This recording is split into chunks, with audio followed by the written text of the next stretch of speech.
m'appelle Frédéric, puis aujourd'hui, je vais vous présenter qu'est-ce que la rousse irlandaise. C'est une bière qui se développe au 18e siècle en Irlande, qui était d'abord brassée par des moines. Donc, la rousse irlandaise va ensuite se développer surtout dans une période où est-ce que la bitter anglaise gagne beaucoup en popularité, où est-ce que l'Irlande voulait y donner sa propre tournure. Et donc, ce qu'on boit ici au Québec, ce n'est pas vraiment de la vraie bière rousse irlandaise, c'est plutôt de la bière d'inspiration irlandaise. Donc, la rousse irlandaise est facilement reconnaissable par sa couleur. Donc, il va passer d'une couleur ambrée à cuivrée, plutôt rougeâtre.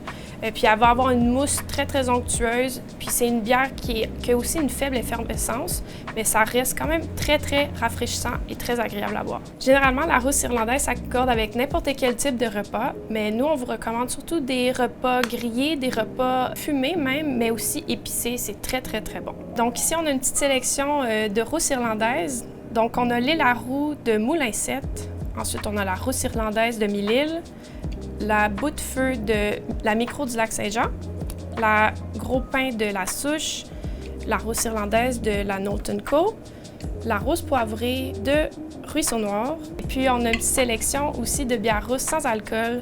Donc, on a la Persévérance de Bockel et la rousse Placebo de Barberie. Donc, si cette petite vidéo-là vous a intrigué, il vous reste juste une seule étape. Venir en chercher une pour la goûter et dites-moi ce que vous en avez pensé.